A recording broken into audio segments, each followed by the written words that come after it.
근데 저기 맞추고. 나 지금 의식해 어떻게.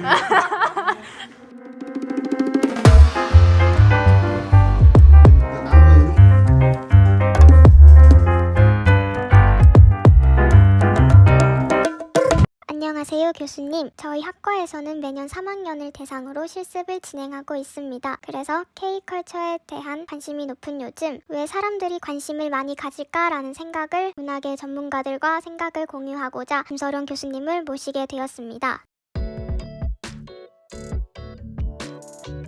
최근 천변 카바레 공연에서 교수님이 K컬처를 대표했던 인물을 홀로그램과 접목시킨 것을 보고 K컬처의 새 장르가 탄생하겠다라는 생각을 했는데요. 혹시 교수님께서 K컬처 장르를 만들어 보실 생각은 없을까요?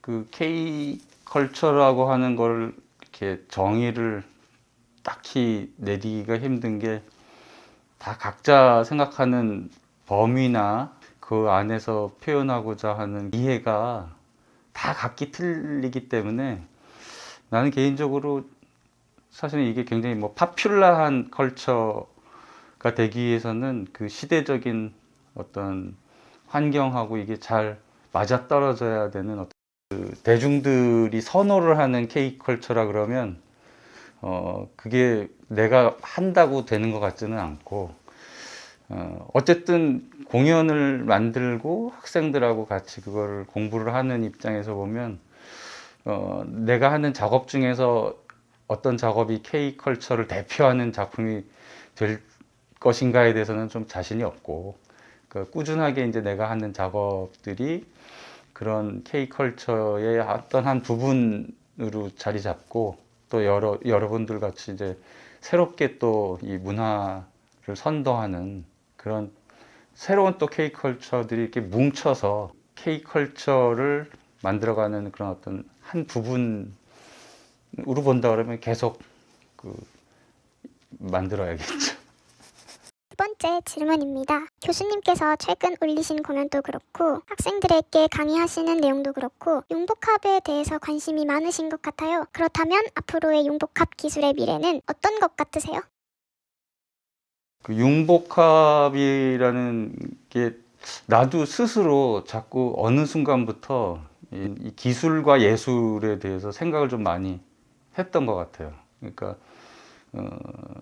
우리가 하는 예술이 기술의 도움을 지금 아주 많이 받고 있는 거는 피할 수 없는 사실이고, 그렇다고 해서 너무 또 기술지향적으로 갔을 때 예술이 추구해야 될 어떤 본질을 놓치는 경우도 있고 하는 것 같아서, 사실 내가 다른 사람보다 유독 그런 부분들을 더 강조한다라고 하면은 내가 잘하고 있나 이런 생각도 드는데, 다행히 내가 이제 현장에서 일을 하고 있지만 학생들하고 이제 어떻게 보면 또 미래에 대해서 얘기를 하고 어떻게 보면 새로운 또 환경에 맞는 문화나 예술이 탄생하려면 그걸 좀 현실적으로 좀 잘 사용해야 되지 않겠느냐.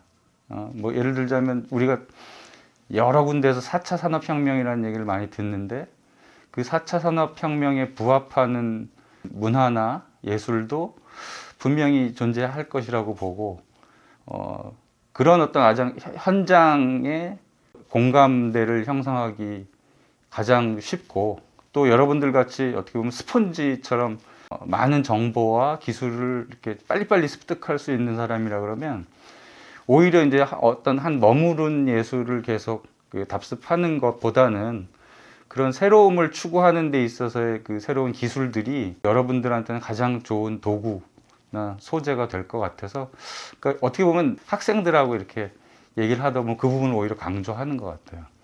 그리고 더 중요한 건 어쨌든 그 예술의 본질을 잃지 않으면서 기술을 어느 정도 선까지 활용을 하느냐의 문제에 대해서도 항상 같이 고민을 하고 있는 지금 그런 상황입니다. 세 번째 질문입니다. 시대의 문화를 파악하는 데 있어 가장 좋은 지표는 청년들이라고 생각합니다. 교수님께서 학생들을 가르치면서 과거와 현재의 청년들을 직접 보았을 때 한국 문화의 변한 부분과 변하지 않은 부분이 있다면 무엇일까요? 이제 개인적으로 느끼는 생각은 요즘 그 청년들 같은 경우에는 개성이 아주 뚜렷하고 자기에 대한 어떤 프라이드, 관심 이런 부분들이 좋은 쪽으로 얘기하면 이제 그런 부분이고 좀 우려되는 부분이라 그러면은 이 사회나 문화가 이렇게 성숙해지려면 개인의 어떤 역량도 중요하지만 공동체에 대한 인식.